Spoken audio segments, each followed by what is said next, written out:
Hey, all.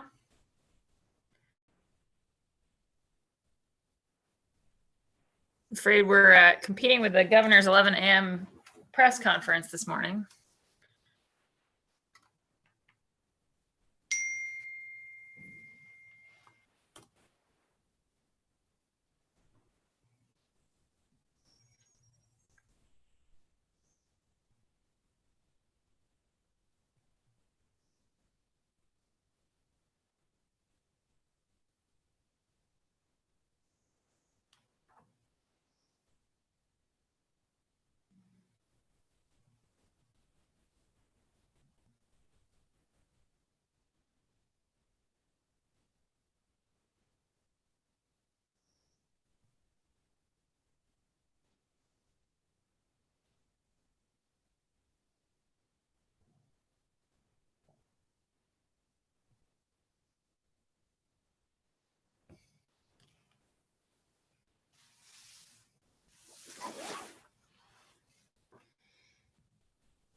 Hey, Julia.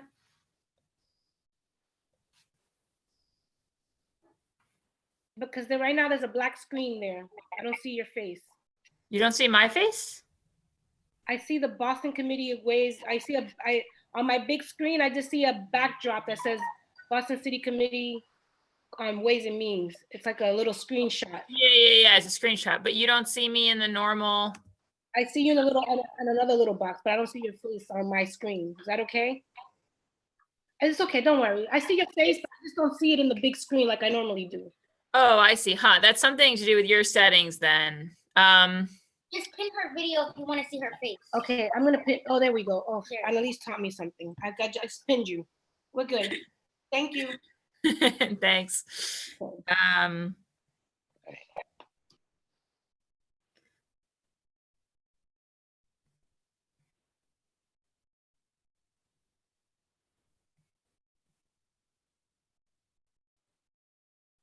right. We're competing with the governor's press conference. I'm just gonna text everybody and see who's coming.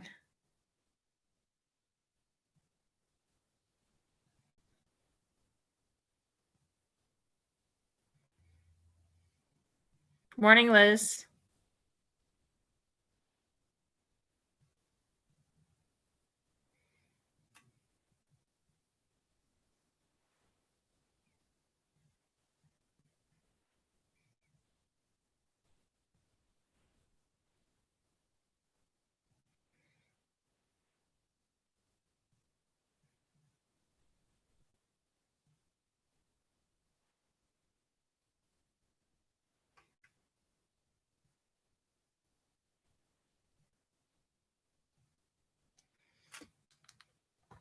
Liz, you there?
Yeah. Should mute.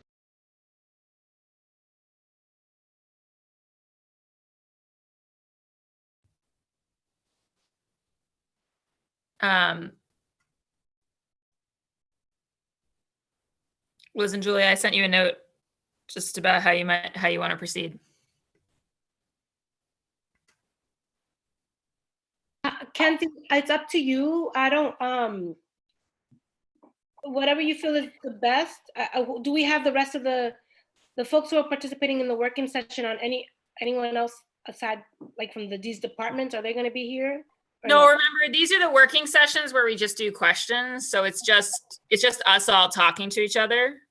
So you want us to talk first and then people can jump on, and then that way you can relieve us? Is that what you're trying to figure out? Right. So what I'm saying is we could do one of two things. We could get going, and you and Liz and I can put our questions on the record, and then by the time we finish, other folks may be in. Or we can postpone the start of this until.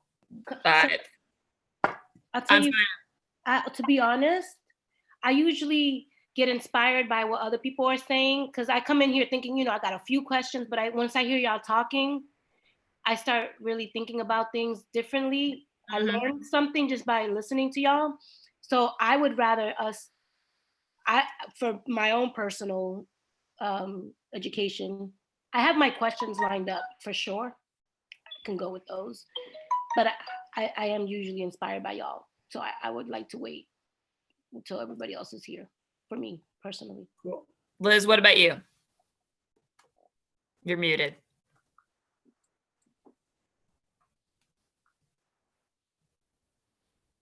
Liz, you there? Oh, and somebody just told me that we should take our conversation offline because they can hear us. But I didn't say anything wrong. I feel like I'm okay. I didn't violate any rules or any laws. I'm still learning, and it's okay. Everybody knows that. Yeah. Okay. Yeah. No, I do think the purpose of these working sessions is largely for counselors to talk to each other. And, we've just got a really important set of things coming from the governor right now. So, so we might delay the start. All right, give me one sec.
Are you gonna watch me, Mom?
Okay, so for folks tuning in at home, because the governor's making a major set of announcements about the Commonwealth right now, we're going to delay the start of this working session until the conclusion of that press conference. So we'll start back up. Well, we'll properly start, but probably in about half an hour or 40 minutes. So Julian, Liz, that's the plan. And I'll tell everybody on the council.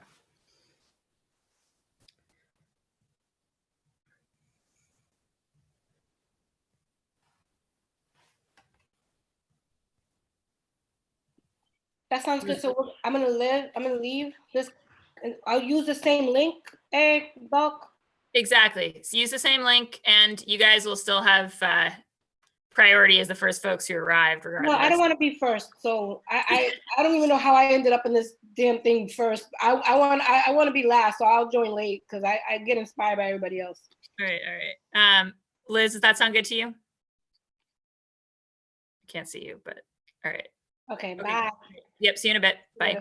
30 minutes, you said? Yeah, I think it'll probably, his press conference will probably run, I would bet, another 30, 35 minutes. We'll certainly get started we'll be starting by 12 regardless, so. Okay, I'll see you then. All right, great. Thanks so much. Bye. Thank you, bye.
curbside for everybody, and that does the whole point behind curbside doesn't require people to go. Hi, everyone.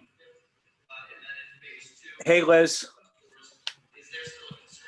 I signed on. Sure.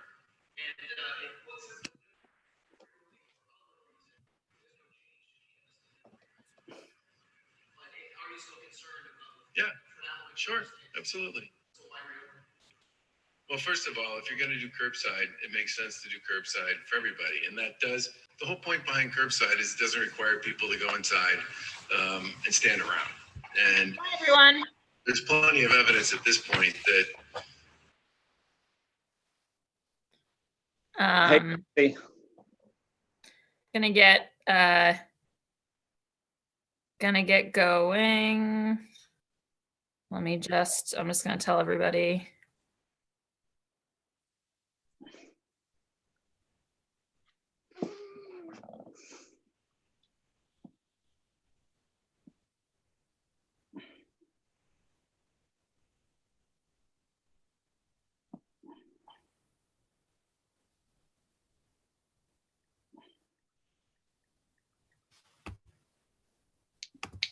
Hi, Kenzie. Hi, how are you, Ed? Good. How are you doing? I'm good. Remind me, I need to touch base with you on a food thing in District 2. Okay. So. Okay. After this, just don't let me forget. Okay, I won't. All right. I think I'm gonna get going with an opening statement so that we can get moving.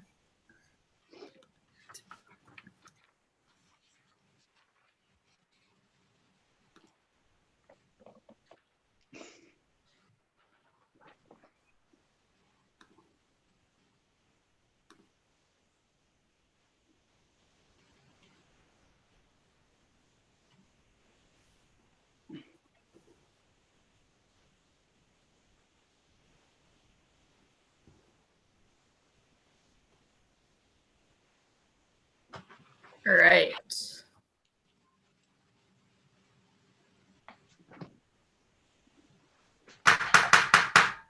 Calling this working session of the Boston City Council's Ways and Means Committee to order.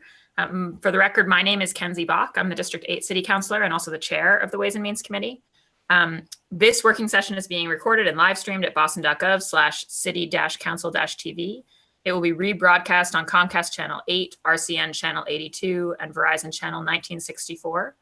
The council's budget review process this year incorporates both hearings and working sessions. The working sessions are designed to be a chance for councilors to generate questions for an upcoming set of hearings. So as such, we don't take public testimony at these, but we do welcome you to participate either by testifying at a hearing. You can find the Zoom link on the public notices, or by submitting your testimony through boston.gov/council-FY21 budget, or emailing ccc.wm@boston.gov.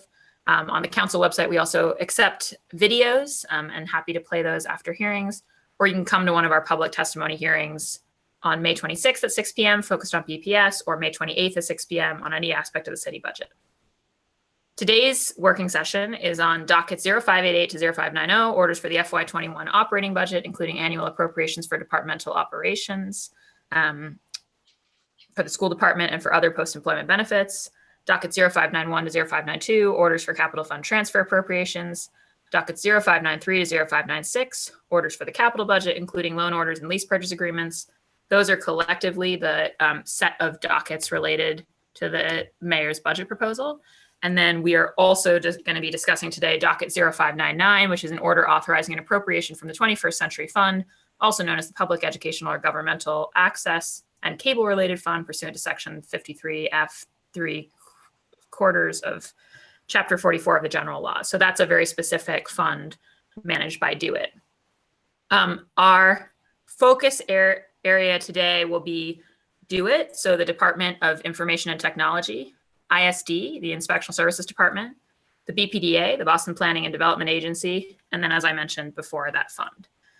So again, for colleagues, we're going to just run through and do people's questions on different topics. I'm happy with these. I think, interestingly, we wouldn't normally group DoIT and ISD together. We are this year because of the unique budget cycle. But there's actually a fair bit of collaboration and needed collaboration this year. So it makes sense to sort of talk about them at the same time. And obviously ISD and BPDA are also connected in various ways. So I think what we'll do is just run through, I'm not going to separate the question group so people can throw out their questions for any of those three departments. And just if you have a ton of questions, maybe do a first tranche and then save some for the second tranche. So to that end, I think we'll get going. I'm going to first recognize my colleague, Councillor Liz Breeden. She'll be followed by Councillor Ed Flynn, then Councillor Lydia Edwards, then Councillor Michael Flaherty, and then Councillor Julia Mejia. Liz, questions? Thank you. I'm curious, early on we had the conversation a few months ago with regard to the city clerk's office and the information technology support needed to monitor the lobbyists and register lobbyists, etc. And one of the issues that seemed to come up in that conversation was the access to reliable and appropriate information technology. And I'd like to know, is there any proposal in the works to put some resources into updating that system and making it easier and less labor intensive for the clerk's office? That's one question. The Inspectional Services Department, ISD, brings in a lot of revenue from permitting. I'd like to know how much they bring in and then how that is redistributed into the general funds. And then what they anticipate will happen now post-COVID. Will there be a decline in that revenue, or are they anticipating a drop in numbers of new permits for construction? And with regard to BPDA, I will hold off my questions to the next round. Those are the two on the top of my head right now. Thank you. Great. All right. Thanks so much. Councillor Flynn? Good morning, Councillor Block. Can you hear me? Yep, hear you great. I Oh, can't thank see you, but I can hear you great. Okay. Yeah, Councillor Block, for BPDA, I'd like to start with, in my district, I have several large development projects. And I want to know about the public meetings and the process as the city thinks about restarting development projects. Is the BPDA planning on changing the public input process and how residents weigh in on a particular project? Are we thinking about using Zoom meetings? And are we also considering large public gatherings where all residents have the opportunity to talk about a project? So just a lot of those types of questions. And what about residents that may not have the technology to go on to Zoom? Many of our seniors may not have the access. How would their voice be heard in this process? And if we don't have public meetings, what is our interaction going to be with residents that may not speak English as well? What is our capabilities to work on language access issues? For DoIT, now that many of us are doing virtual meetings and are becoming more reliant on communication technology for our work, is DoIT able to respond fully to this increased need? Do they have the right technology to respond? Do they have the personnel technology capabilities to handle the increased need for virtual meetings? or other forms of communication technology as we might continue to work remotely. And again, as I mentioned with BPDA, what is the outreach we're doing to many people that may not have access to computer or technology or the internet? And again, language access. ISD, while the pause in construction is going to be lifted, obviously, what are the restrictions in place to promote physical distancing? Is there going to be one standard, or are we going to have many different types of standards depending on the development? And if there is a violation, what will ISD do in terms of possibly shutting down? Will there be fines associated with it? I'd like to know what the current construction plans are. And do we have enough personnel at ISD to do all these inspections if they are needed? So I want to know about their personnel, making sure that they have the right number of employees. And then are we doing, Council Block, are we doing PEG Access Fund? Yep, that too. Okay. So I think public access television has a place in our society. It's a way for people to access information, share their voice. Networks like BNN, an important outlet for residents.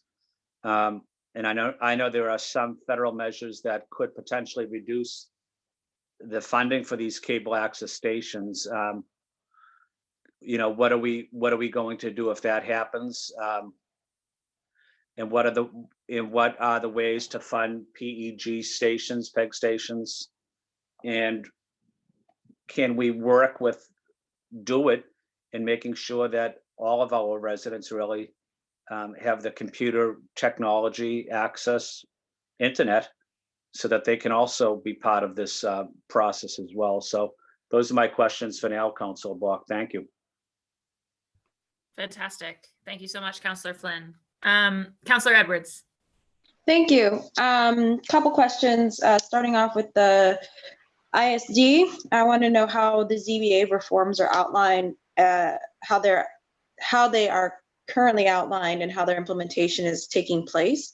They had a 45-day deadline for a lot of their technological upgrades, and particularly I'm curious about the creation of the ombudsperson position. It was supposed to be expanded and to have someone there, language access, of course, additional staff to ensure ethical compliance, which again are now part of the requirements, background checks, things like that.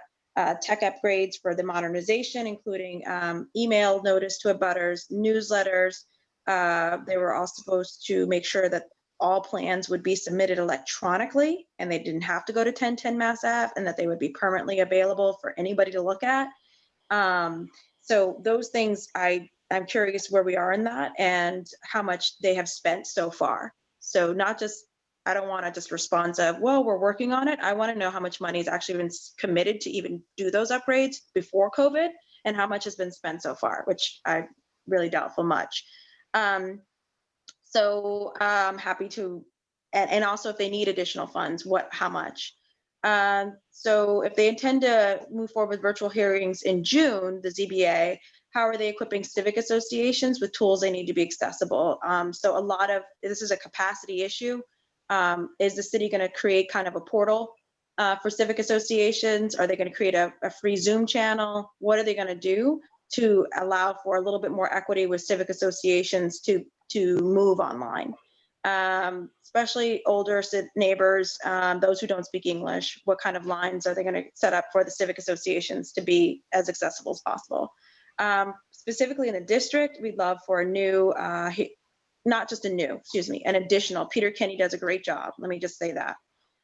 But we want to see if there's with all the development going, if one person, one building inspector for all of East Boston really makes sense anymore, if we can get a part-time. Also the same for even the North End, if the two could be split, just looking for more building inspectors and capacity. I have 3 small projects on my block, which will start next week. And I don't think any of them are socially distancing. I don't know that they can. So how are we going to get building inspectors at the capacity that they need to go and inspect on construction? There were 4 new additional housing inspectors needed if they will be doing housing short-term. Oh yeah, the short-term rental inspections too are also going to be needed. So I'm curious if they could explain how much money was added to their budget for short-term rentals and for now COVID inspections. I want a dollar amount, and then how much is being spent so far. Are they cross? So I also am curious, are they cross-referencing the short-term rental database right now to ensure no fraud and multiple family owners? And what monies they've spent so far on enforcing the order and dealing with complaints. With BPDA, I am curious how much the cost of defending against the HUD lawsuit cost the city of Boston.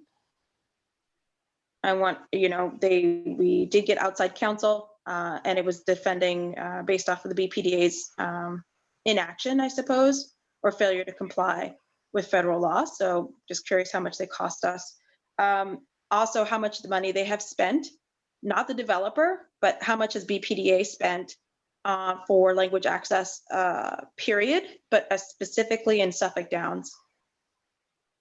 I believe, and I'm concerned that they actually just put it on the developer to pay for all of that. And I don't think that that's a policy that we should continue to have, considering that person is now hired by the developer to interpret and push and move, versus the city, who is going to be neutral. What if any payments have they made and consulting for consulting in the AFFH? Have they made any movement, any attempt to move to try and be compliant with the AFFH requirements? And if so, how much have they spent? And could they show anywhere in their budget that they are complying with the AFFH standards that they are federally mandated to comply with? With Plan East Boston, what's being done with community engagement budgets now that everything is online? How much are they utilizing for planning consultants? I would say the same 2 questions for also Plan Charlestown. I believe the Navy Yard next to Rayfin Industrial Park is the #2 moneymaker for BPDA. Curious how much they made this year, or fiscal year 2019 into 2020 in total off of Charlestown sales. And if they could break down again where that money went, specifically in the neighborhood, if at all, or if it just all went back to pay themselves. And that's all I have for now. Fantastic. Thanks so much, Councilor Edwards. All right, next up is Councilor Flaherty, and then it'll be Council President Janey. Councilor Flaherty. Yes, good afternoon. How we could start to keep folks on track with respect to permits, et cetera, but not having to require them to come all the way into City Hall. So my expectation is DoIT may be taxed a little further than they probably had expected when they submitted their budget. So just want to put an FYI out there that as we're responding to this and we're asking folks to be cognizant of social distancing and not coming in if they don't have to, and being able to get things and access things online, DoIT's going to be a big piece of this. It's how it dovetails to ISD. I thought it was masterful that you had both of these together. If you think about ISD's role in terms of what they've been doing lately and how they dovetail with DoIT, from short-term rentals to rental inspections to restaurant grading to sandwich boards to the plastic ban, all of those things, weights and measures, rodent control. That all requires us to be technologically up to speed, particularly for those that are out there performing, our public servants that are out there performing these tasks. Make sure that they have the technology to be able to perform their function in an expeditious way. So I think it's great that these two are together. So want to making sure that ISD has what they need, make sure that their technology again is up to date, particularly around the around building plans and how people can access and review building plans. So From ISD, I'd like an update on the short-term rental enforcement to date, and as well as the rental inspections to date. I just don't know how we're able to keep pace with both of those. Are we keeping pace? So, and then shifting to the BRA doing business as the BPDA. Again, getting more clarity with respect to city, particularly BRA-owned properties, and have we reached out to all of our tenants? Have we reached out to all of our subtenants? We heard testimony that the BPDA does not even know who some of the subtenants are. Somewhat incredulous, so I'd like to dial in a little bit deeper than that, and making sure that if folks need assistance, and whether that's on the rental side of the house, as we again start to talk about reopening and getting businesses back on their feet, what, if anything, can you do to reach out to them? And it should not just be left up to the landlord, because we don't know whether or not the landlord is passing that down through the subs. I think we need to have a conversation with the tenant, and I think we also need to have conversation with the subtenants, making sure that whatever programs the BRA has, make sure that they're getting out there, particularly to our smaller businesses. So that's kind of it in a nutshell for now with respect to questions in those three departments. Thanks, Madam Chair. Fantastic. Thank you so much, Councillor Flaherty. Next will be Councillor Janey, and then Councillor Asabi George, then Councillor O'Malley. Councillor Janey. Thank you so much, Madam Chair. Can you hear me okay? Hear you great. Wonderful. I don't know if you had a particular order or not. No, I asked folks, because there's all these interconnections, right? Wonderful. And Wonderful. so, yeah. So perfect. I'll just dive in then. I appreciate the opportunity. Bill, and I joined a little late. I hope none of this is repetitive, but just building on some of what Councilor Flaherty was saying around inspections. I have questions just in terms of trash collection and how that is going. So one thing that I noticed, particularly in areas that are more densely populated, some of the apartment buildings that rely on dumpsters, whether or not those dumpsters have free access to the streets the way they did pre-COVID, because now cars are always there. And so I'm seeing some challenge, and I just wonder if things are getting backed up, and if so, how we're handling those situations. I believe a 10% increase in this line item for ISD, and I was just wondering about any information that could be provided there. I wonder around capacity with enforcement. Many of the, as we open up, and certainly in FY21, hopefully we will see some of the more restrictions loosened, and ISD, I'm sure, is one of our departments, as we have to be responsible for many of the things that the governor talked about in his press conference in terms of enforcement. So just wondering about capacity overall, and how monitoring the public health guidelines, how that will go. With BPDA, obviously there are lots of district projects that I would be interested in, just having the breakdown there in terms of dollar amounts, where things are in the planning stage, particularly the planned Dudley projects that were happening in Nubian Square, or that had been designated in Nubian Square, and what the delay in terms of construction and non-essential businesses being closed, what that has done in terms of any cost overruns, or obviously the time is being extended. So just like a clear understanding of that. I want to keep reminding us, I'm not sure, I assume Councillor Edwards, who was right before Councillor Flaherty, may have brought this up on the BPDA stuff with the working session, I believe that we had, that she chaired, and how they do their planning. But I want to affirm the need for equitable planning whenever we talk about BPDA. I certainly would want to understand with any of the projects that they've done, or any money that they spend, just the breakdown in terms of diversity there. With DoIT, again, I wonder about capacity, given I think more and more of our work clearly is dependent upon technology, and not just during this kind of stay at home, but I think what it has really illustrated is a need that many of us want to continue to utilize technology to engage our constituents. And so would just kind of want to understand around capacity, where we are with that as we contract services out, understanding where that money is going and how much of it is going to, again, same questions that I have on every hearing, you know, how much of it's going to women, locally owned businesses, or businesses owned by people of color. I have specific questions just about our own infrastructure and you know, where we are around the SIRE update in terms of, I want to understand like the RFP and where we are with that, whether or not that, and on just remote, I don't want to leave remote learning, remote working just yet.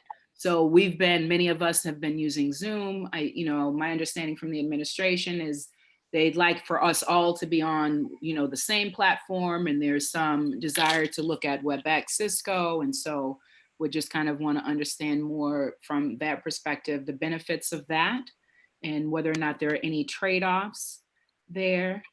And then, on the digital divide, as more of us, those of us who can work remotely are able to, but many aren't, and how we get just more access, the cities, how we can get more free Wi-Fi out, I think, to more city residents. I'd be interested in whatever plans we have in the works for extending or expanding those opportunities so that we can close the digital divide.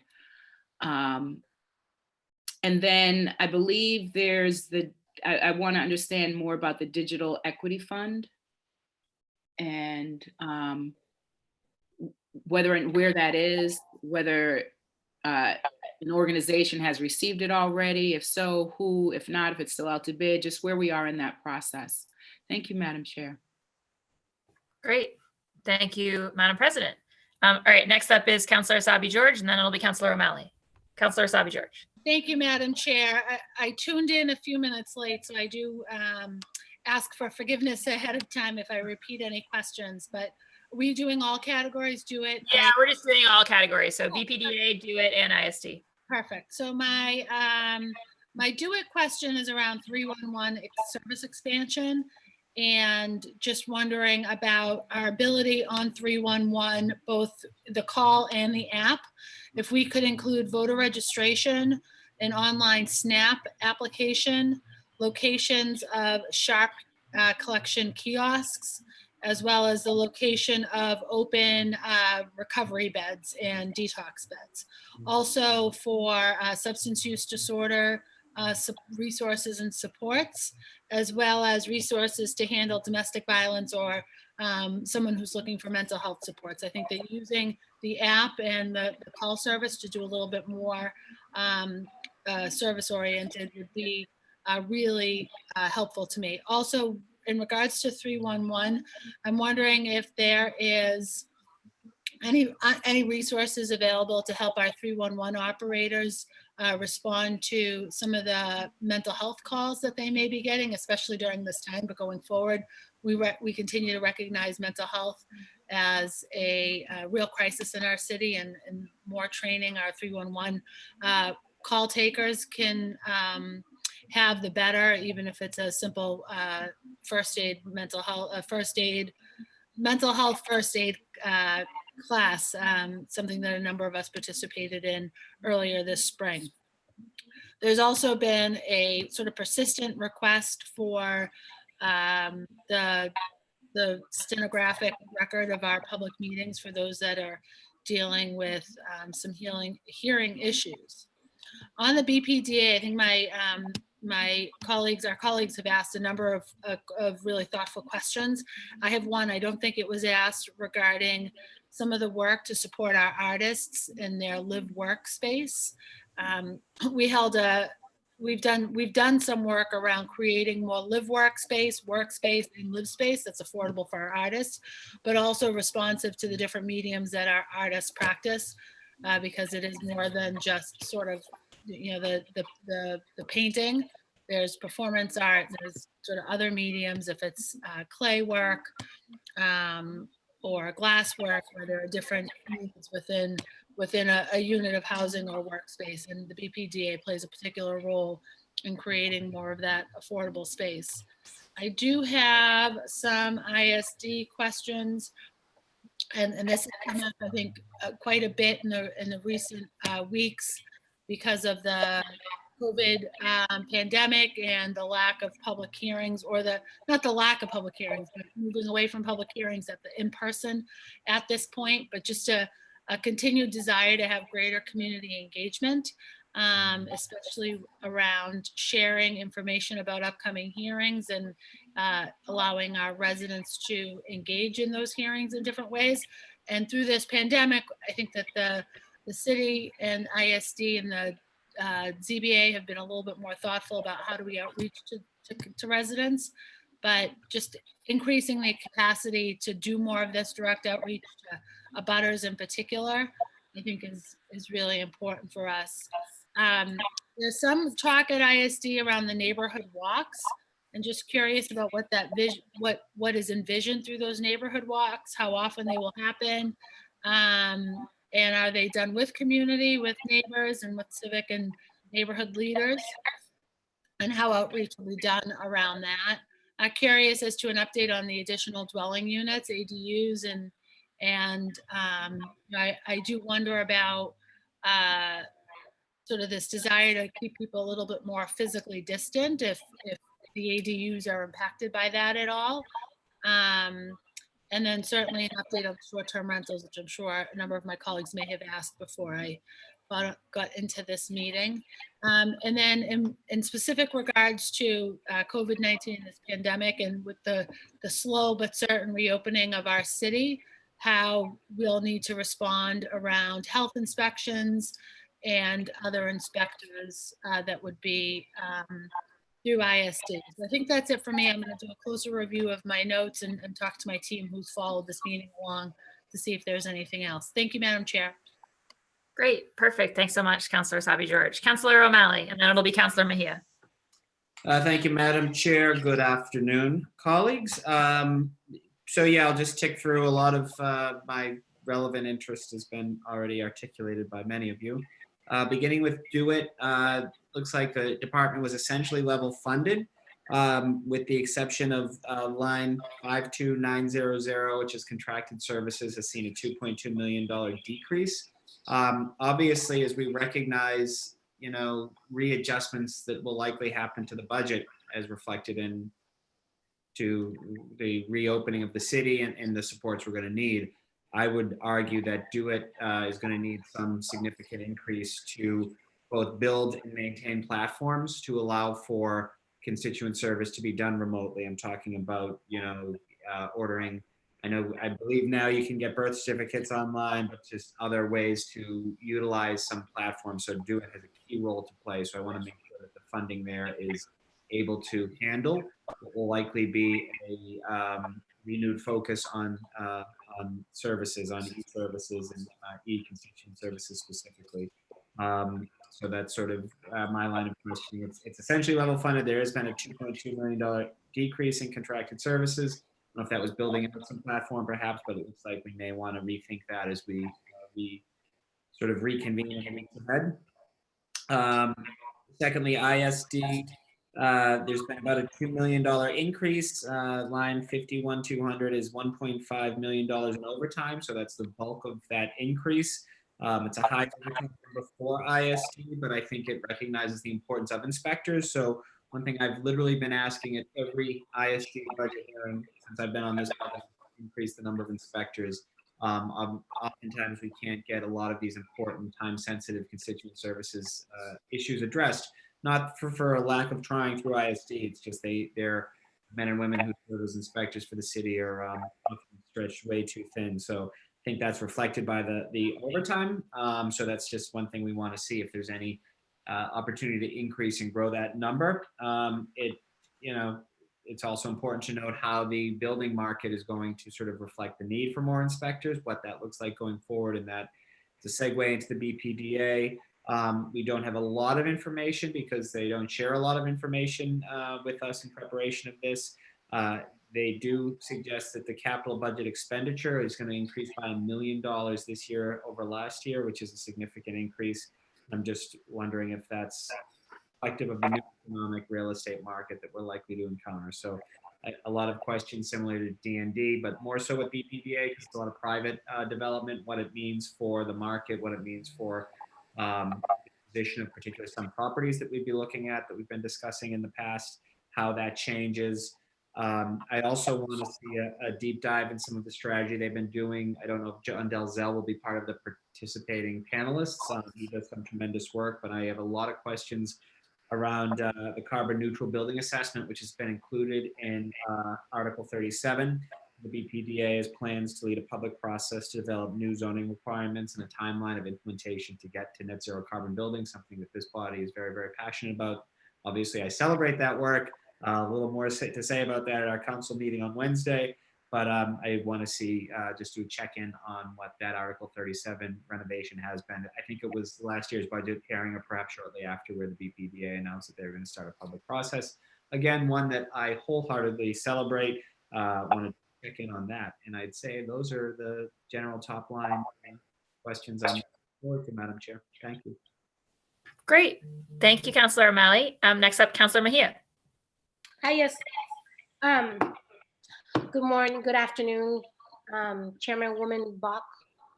I got my questions. I'm gonna just do them all, okay? Great. So this is for DoIT. What is the role of DoIT when it comes to setting up language access pages and information on the city's website?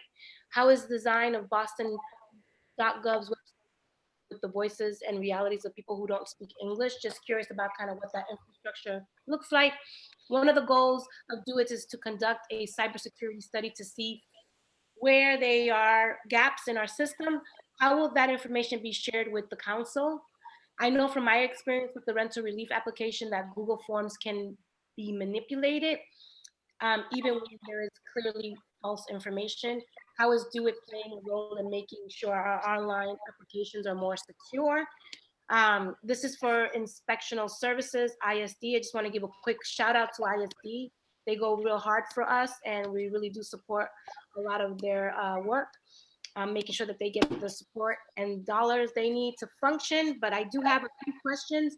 One of the goals of ISD was to make improvements to the ZBA. I would like for them to expand on how some of those goals, particularly around language access. I'm just really curious about that piece. We heard from our hearing last Friday that the ZBA meetings are rarely, if ever, offered with interpretation. So I'd like to know in general how we're making these meetings more accessible to folks. And I just want to add, it's one thing, it's not just about translation. I'm also curious what, if any, opportunities exist for some of these meetings to also provide childcare, if in regards to trying to remove barriers for people to be able to engage. Another goal is to provide enhanced ethics training. Can they explain what these trainings will involve, and if there will be a cultural competency lens on those trainings? Cultural competency, you know, I keep talking about. One thing is to translate, but to do so in ways that people understand it. I think the same applies for ethics. In general, I'm hoping that ISD can stand on their goals more than with the information they provide. I noticed that they went into detail about their accomplishments over the past year. And while I'm excited to see all that they have done, I'm hoping that they will come back prepared with the same level of detail when it comes to the work that needs to be done. For the Boston Planning and Development Agency, the BPDA, has a goal to establish and maintain a culture of professionalism. And I'm curious to know what has led them to come to this conclusion, and how will they plan to go about creating this culture? I'm just really curious about what that means, how that culture is going to be created, who's going to help them define what that culture should look like, what role would the community be playing to help them crystallize that mission and vision. I'm curious about all of those things. And then how is the BPDA going about identifying new methods of civic engagement in the planning process? How are they activating underrepresented communities? who in the past have been targets of redevelopment and so-called urban renewal. I'm really curious when it comes to the BPDA is a community-centered approach to planning and development, whereas the community is not an afterthought, but that we're really building in the infrastructure where our people are able to say, here's an empty lot, here's what we'd like to do with it. And then identifying some builders and some developers who can help bring that vision to life, as opposed to bringing in the developers and the vision and then having us react to it. I would love to figure out what, if any, opportunities exist to kind of redesign the whole design process. Definitely for me. And also, I'm curious as to whether or not the BPDA would be willing to ensure that childcare and food and interpretation is offered in all of these meetings. I've participated in several of them, and sometimes I'm hungry. So I know what it's like to sit through a meeting at 6 o'clock when you've been working all day and then you expect people to show up and not feed them. So I just think that in the interest of really being about all means all, that I'm curious as to whether or not they're putting some money aside to ensure that those who have not been engaged can be engaged. And you should take a nap while you're at it. And that's it for me. Thank you. Forgive me. Great, excellent. Okay, I'm going to do my questions, and then I would just ask colleagues who have further questions to raise your blue hands, just so that I know, because I know some people got all their questions out and others have more. So mine, just, DoIT's been connecting up the schools to the city's fiber network, and I think by the end of next year, we're projecting all schools to be connected. So I just want to find out kind of how many schools are remaining. Is there a way to accelerate that timeline and get a little bit more of an update on, it was alluded to, adding fiber in a bunch of other public buildings. I'm interested in the question of, do we have that in our homeless shelters? Like, how do we, I think one thing that's really happened in COVID is that the access to charging and internet and such has become really hard for unhoused folks and folks who don't have it in their home because cafes are out and public libraries are out. And so trying to think about how could we have a civic infrastructure that provides more of that is important. I also would just echo Councillor Mejia on, increased language access digitally. DoIT's got to be a big piece of that. And so just wondering, and I know there are some technologies in terms of the website that make it easier to translate a page versus others. So curious about that aspect of things. I saw that for the actuals on this year, DoIT seems like they had already by March basically expended their equipment budget. And I don't know whether that was due to a surge related to COVID or just something else, but curious about that and what the big equipment expenditures this year were. Same big picture questions that several people asked about, what DoIT needs in order to support just like a whole new set of functionalities given COVID-19 and the year ahead. I'd also love to just get a little bit more background on how they're thinking about cybersecurity. It seems to me like the more we're shifting things online, the more we really have to make sure we've got good systems on that front. And I feel like governments in general are pretty far behind on that. And would just love to understand what we're doing. There's an IT trainings goal of 600 for the year. Couldn't tell if that was set before COVID or post. And obviously, again, seems like you need a lot more employee IT training support potentially as we transition these processes online. Totally agree with Councillor Edwards that providing some kind of portal training, resources, et cetera, for our civic associations and neighborhood groups for people who may not have somebody in the group who's a pro at running a electronic meeting, I think would be a really good pro-civic thing we could do, and maybe in partnership with ONS. I'd love to know if there's an opportunity to grow Tech Goes Home and also just in general understand its relationship, because I know it's a program where the trainings are supported at the public library, but I saw it as a contract line item for DoIT. So I just would love to understand that program. And given the fact that there are so many adults who don't really have great tech access at home and now need it more than ever, would just be interested in what the opportunity to scale there is. And then data security, understanding what our agreement with Google is. I know it came up vis-a-vis whether undocumented folks can feel secure if they put information in a Google form administered by the city. Is Google then, can you then, subpoena Google for that? Seems like you can. Would love to just understand a little bit about how DoIT thinks through how it thinks through and how it contractually manages the rights of like Google to our city data. On BPDA, there were a couple of questions from environment that got referred over to BPDA. So I really want to know what the timeline is for integrating the coastal flood resiliency zoning overlay district into zoning to really make it something that we're planning on the basis of and not just a suggestion. Also interested in the timeline for pursuing carbon neutral zoning, to Councillor O'Malley's point, and building standards that discourage or ban new fossil fuel infrastructure. I would love to follow on the conversation, excuse me, that I was having at the landmarks hearing about how we put historic preservation and planning with history in mind more into our planning processes. And so we'd love to understand the resources at BPDA on that front, and maybe how to move that further up the process earlier on. BPDA addressed a little bit questions around language access in its response to us, but I think it's just so critical that we have a really robust language access program at BPDA, and I don't think we're there yet. So would love to talk about that.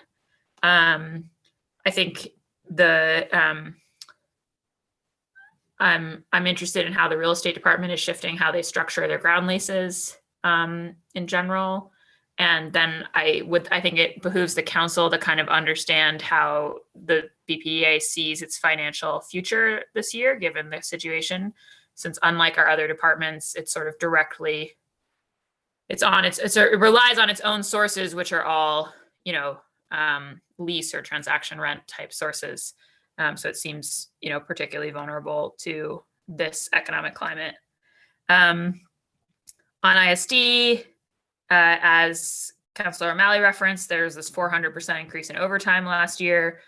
Seems like it was related to this after hours inspection regime, which it seems like is something that we want. So how do we do that without an enormous increase in overtime? It sounded from their response like they were planning on something, but I think the council should understand what that is.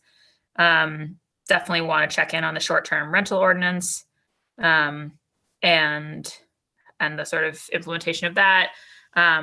And then the whole thing, the whole executive order and implementation of these reforms at the Board of Appeals that Councillor Edwards referenced, the ombudsman, the technical support, how we're making, it just seems more important than ever now. In some ways, COVID is making necessary what had been decided, which was to try to make the ZBA more accessible in terms of documentation from people's homes electronically. But where are we on that? My understanding is that there is some substantial money in this budget for implementation on that front, but I just like to get it and maybe to hear both from ISD and from DoIT about that process and the plans going forward. I also think that I know that ISD has been an area where language access issues have been persistent. There's some forms translated, but when it comes to kind of people being able to really interface with the department, I think that's been a challenge. So would like to hear about the next steps on that. Interested in the viability of increasing ZBA to weekly instead of biweekly, at least temporarily, to deal with this backlog, which seems like something that would be costly in some sense, but then also probably make up for itself in terms of permit fees and then just streamlining the process for everybody who's been waiting. That's bracketing the fact that we need to figure out how we're going to allow for robust public participation in the ZBA hearings, which I really would like them to talk through. And then I think this was asked by a colleague early on, but just the question of if, I think it was Councillor Edwards, if we're asking them to be part of, more health inspections, if COVID is raising a bunch of health and safety issues, I can imagine getting a bunch of calls about ventilation issues. I just wonder how ISD is positioning for the sort of, for a conservative reopening in the months ahead. So those are my questions for the departments. I'll go back up to the top, and Councillor Breeden has stepped out for a moment. So I'll go to Councillor Flynn and then Councillor Janey. Councillor Flynn. Thank you, Councillor Block. And some of my points were already mentioned by many of the other many of our other colleagues, so I don't want to repeat them, but as it relates to DoIT, maybe I'd like to get some more information on some of the outreach that they are doing to our seniors, they're doing to our persons with disabilities as well, and to residents in the Boston Housing Authority, and whether the BHA residents have the right technology so that they can access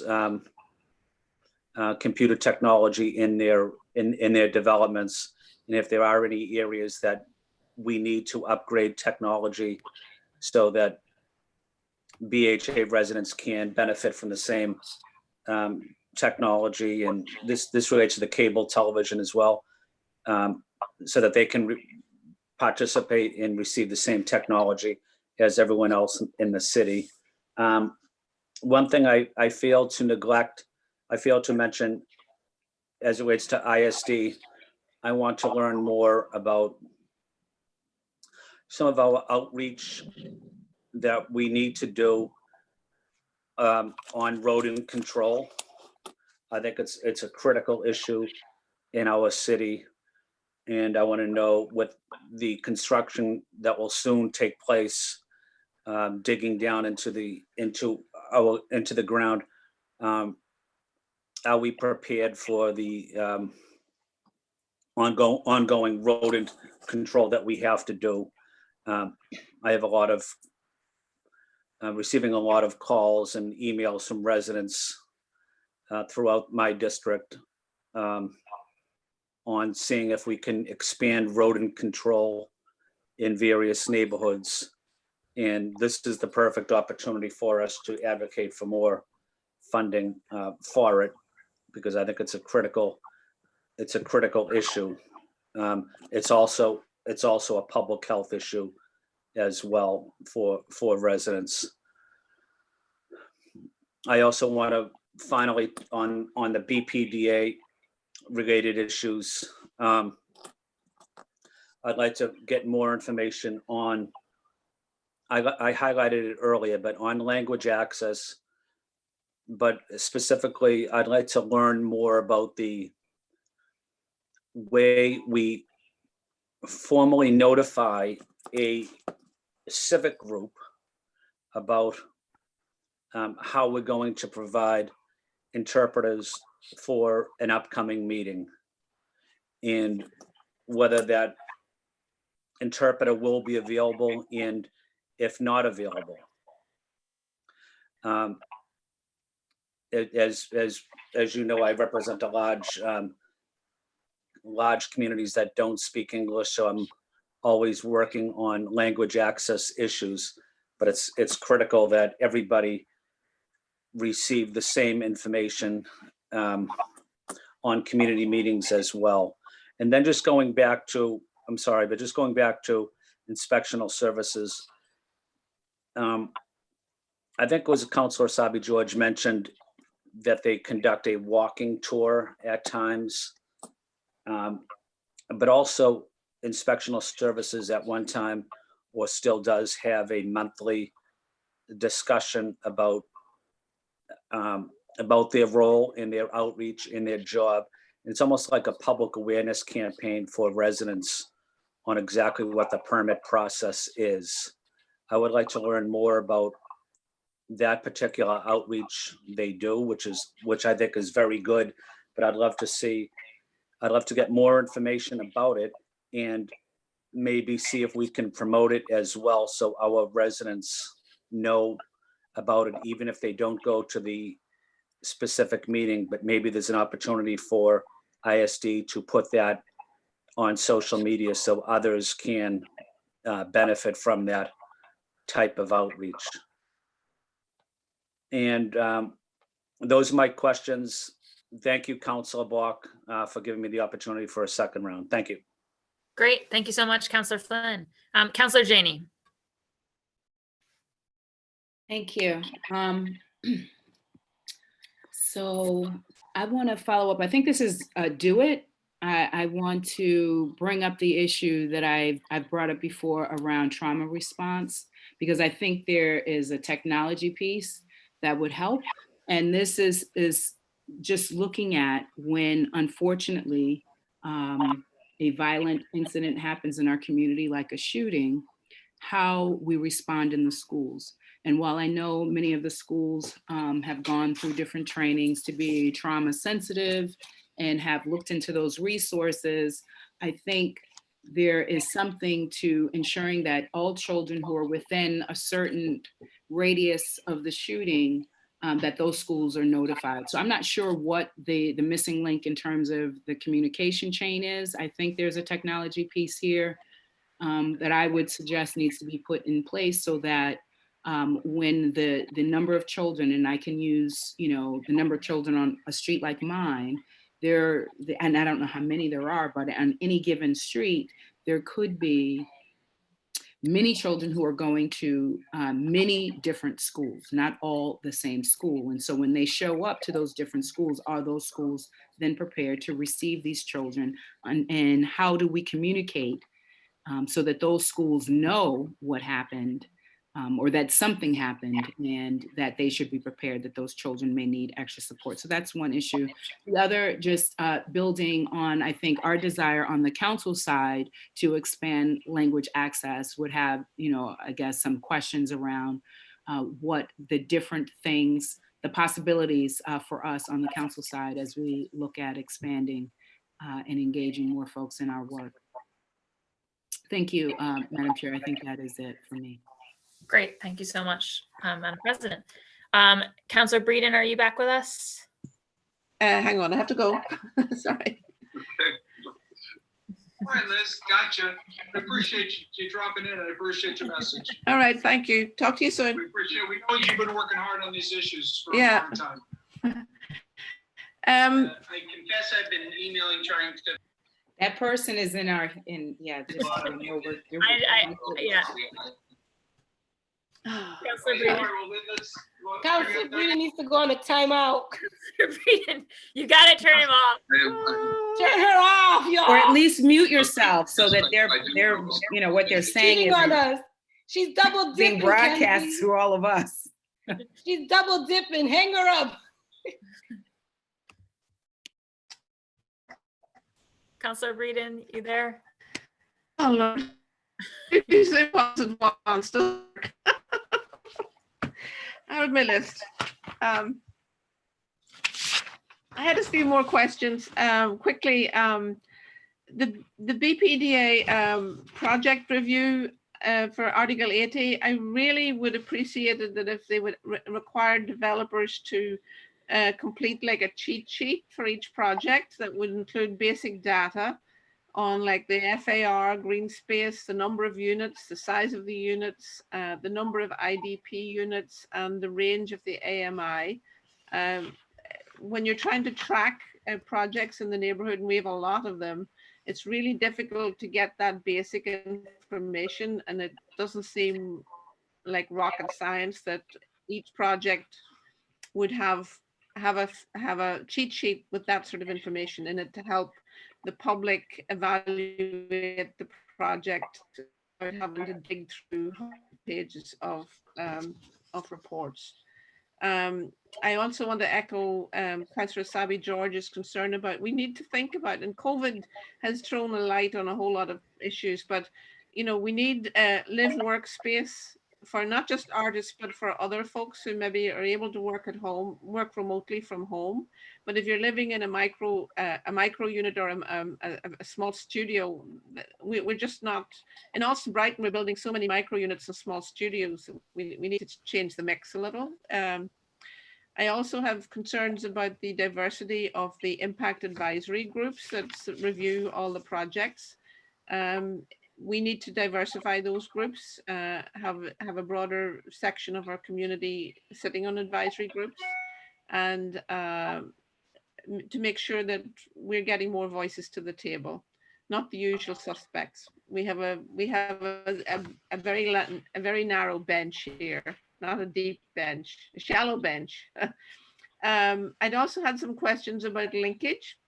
I'd love a breakdown on the linkage funds that are generated by development in each neighborhood, especially I'm particularly concerned about Alston Brighton. What funds are generated? How and where are those funds dispersed? Where does that money go to? I'd like a breakdown of that. The last figures I had were between 1995 and 2015, we had 17.7 million square feet of linkage development in Alston Brighton. I have no clue where it was, how much money it generated, or where the money went. I'd love transparency in that area. And I think that's it. Thank you. Great, fantastic. Okay, well, I don't see any further blue hands. If anybody wants to ask another question, raise your hand, speak now. Otherwise, seeing none, we're gonna adjourn this working Wait. session. Oh, no. My blue hand is not up. For some reason, it's not working. Did you just disable my blue hand? No, I did not. But Councilor Mejia, please go ahead. Yes, no, I just wanted to, in the interest of just kind of always making sure that issues of small business minority vendors, I'm just curious across all platforms, what are we doing to ensure that we are engaging small businesses, minority and women owned in particular, in all contracting bids across all platforms? And I'm specifically curious about the BPDA in terms of kind of like when they are thinking about planning and design, what role are small businesses playing in that process to help them think through? So I'm just curious about that. Just want to. Great, thanks so much, Councilor Mejia. Yeah, and I'll remind folks just that we do have a document from every department, including actually the BPDA. It's in the folder that Michelle sent out that has all their contracts over 100,000. So for that line of questioning, just go. That might be helpful to help to inform it in the hearing. Council President Janey, do you have a follow-up? Yes, just to build on the last two speakers. Thank you, Madam Chair, for allowing me to chime in. I think very important that we understand how much of the spend. Madam President, we just lost you. I'm so sorry. Can you hear me? Now I can. Yeah. I was talking that whole time. No, you said it's important for us to understand, and then we lost you.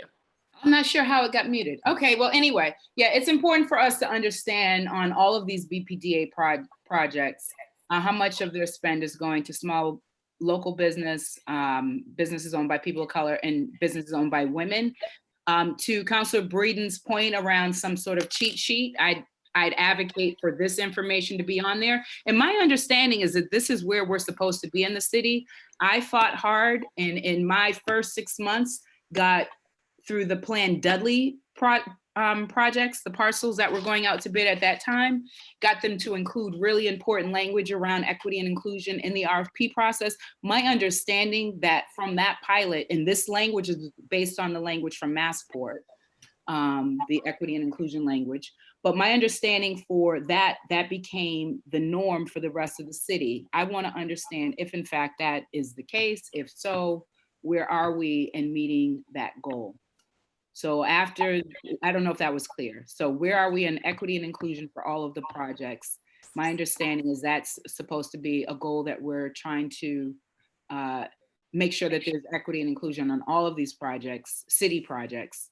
So from either D&D standpoint or from BPDA. And so I'd like to understand whether or not that is in fact just still some sort of goal or something we're moving toward in terms of requirement, and where we are on all the projects. And I would say that that should be front and center on any kind of cheat sheet if they develop one moving forward. Thank you, Madam Chair. Great, thank you so much, Madam President. Okay, all right, now, final chance. Don't see any more blue hands or real hands. All right, so now I'm adjourning this working session of the Committee on Ways and Means, and we'll look forward to the hearing. Thank you all. Thank you. Thank you. Bye.